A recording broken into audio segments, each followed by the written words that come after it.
All right, would you please welcome to the stage Chenjerai Kumanyika. Chenjerai. So I was at this family barbecue earlier this summer. You know, I don't know if y'all go to black family barbecues. Frankie Beverly Mays is playing. I was eating a second plate of mac and cheese I promised myself I wouldn't eat. You know, and I was doing some card tricks for my 7-year-old nephew, Jonathan. And after a couple tricks, you know, Jonathan looks up at me and he goes, how did you do it? How did it work? And I was like, it's magic. You know, he got excited. He's like, oh, magic. You know, and he kept asking me. I'm doing more tricks. He kept asking me, right? And then, you know, for some reason, I started to think, well, maybe he's asking me something bigger than the card trick. I was projecting, right? I mean, you know. And so, like, I for some reason, I went way too dark on this, right? I was like, this kid's got to know. This is the time for this 7-year-old kid to understand, like, this is a trick. So I was like, I called him over, and I was like, yo, come here. I showed him how the trick worked, right? And then I was like, look, man, you know, this is a trick, man, but you got to deal with reality. You know, you just saw like his 7-year-old face just drop, and I knew that I had failed as an adult human. You know, I had told him that there was no magic. And it's funny that I would be the one to deliver that, because my own relationship to this question is much more complicated. You see, when I was about 13, my aunt went to go live in Senegal, and she invited me to come stay with her for a month or so over the summer. Now, like a lot of African Americans, I don't really know exactly where my ancestry is from, but I'd never been out of the country, so it was so exciting to go to Africa, right? And when I landed in Dakar, it was like everything was new. I mean, I'm talking about like just to go get some bread from the store was like an adventure, right? You know, it's like you see everything, new buildings, new languages and smells. And my aunt was going to be really busy while I was there, so she hired a guy to kind of look out for me. And his name was Ron. He's about 30 years old. And he was a chaperone, right? So during the time I was there, Ron was like my big brother. He told me about his life. I mean, not just in Dakar, right? Just as an older man. And I told him about my life because, you know, things were starting to change a little bit, you know? I was coming to terms with what it meant to be a guy in this black male body that looked tough, but I had the heart of like a podcaster, or like a Lord of the Rings fan or something. I mean, you know, right? You know, and at that, you know, I was trying to also figure out how I would make decisions. Could I trust myself? You know, I mean, my parents had done a pretty good job of sheltering me from the ugliest parts of life, but I was living in Baltimore in the 1980s, and it felt like the danger could walk right up to your door. I told Ron about the time I was just playing tag with my friends, and the police had followed us home and questioned my mother.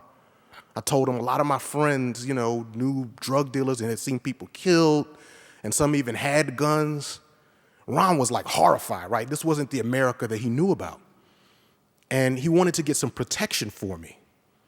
So Ron knew of this elder who was skilled in making certain special talismans that could actually protect you from guns and knives.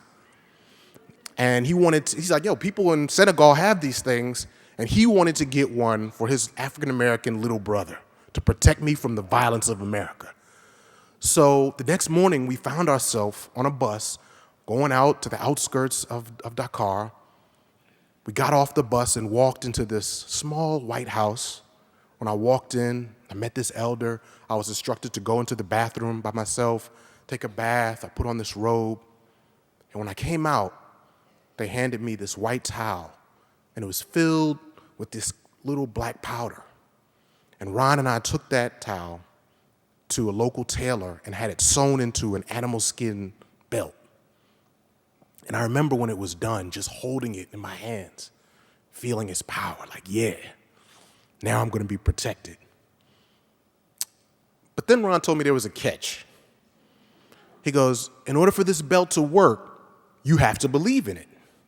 And in order for you to believe in it, we got to go back to the elder, You got to put the belt on, and then I'm going to have to shoot you.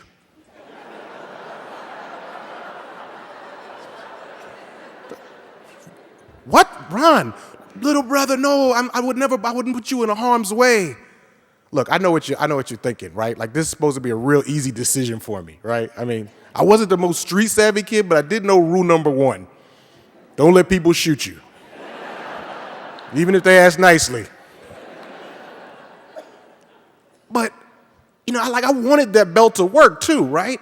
I mean, can you imagine going back as a kid to Baltimore with this belt? That was like some Marvel comic type stuff. I was like, wanted that to work. And then also, why was Ron doing this? Like, Ron knew my aunt, there must be, what was going on? I didn't understand. And I thought about it over and over, and I was like, I just pictured myself looking down the barrel of a gun while Ron shot. I was like, hell no, I can't do that. Can't do it. I told Ron, he was disappointed, and we went back to Dakar. At this point, I made an executive decision not to tell my aunt that the chaperone she had hired just asked if he could shoot me. But, I did want to know, like, what my aunt thought, because my aunt was like a real no-nonsense person. So I was like, surely she'll validate my responsible choice here. So I asked her, hey, auntie, like, what do you think about talismans or, like, those kind of, like, she said, well, actually, I think they work, but only if you believe in them. So, man.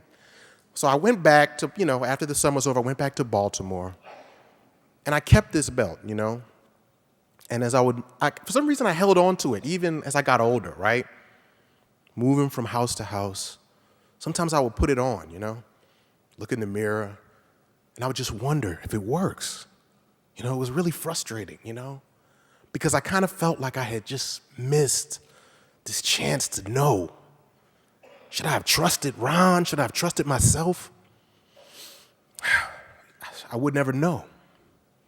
A couple years later, my aunt went back to Africa, this time to Ghana, to live for a couple years. And once again, she invited me to come stay with her. This time, we were in Ghana, and I spent a lot of time with a friend of mine named Kwabena. And Ghana is a very religious place. But Kwabena could never quite figure out what my religion was, right? All he knew was I had long dreadlocks and I didn't eat meat. So he just decided I was a Rasta, a pure Rasta. That's what he used to call me. And he would yell at anybody who tried to give me meat. He's a pure Rasta. Leave him alone. But Ron, Kwabena and I got closer, and I wanted Kwabena to know, like, that wasn't really the whole story. So I told him, I said, Kwabena, I respect the Rastafarian tradition, I really do, but I'm not a Rasta. And he was like, well, what are you? Are you a Christian? He was a Muslim, right? So he was like, are you a Muslim like me? I was like, no. He said, well, what is it? I said, well, I kind of respect traditional African religions because I feel like that's what was taken away from us. When I said that, Kwabena's eyes got real big. He was like, oh, you practice the traditional religion. He said, well, my family practices this religion too, right? I want to take you to my village and show you how it really goes down. So once again, I found myself on a bus early in the morning, headed to the outskirts of a West African town. And this time on the bus, Kwabena's telling me, like, man, our family's ways are a whole system, right? It's not just tricks, but there are some things that to your eyes are going to seem like magic. We got off the bus. It was early in the morning. It was kind of dark.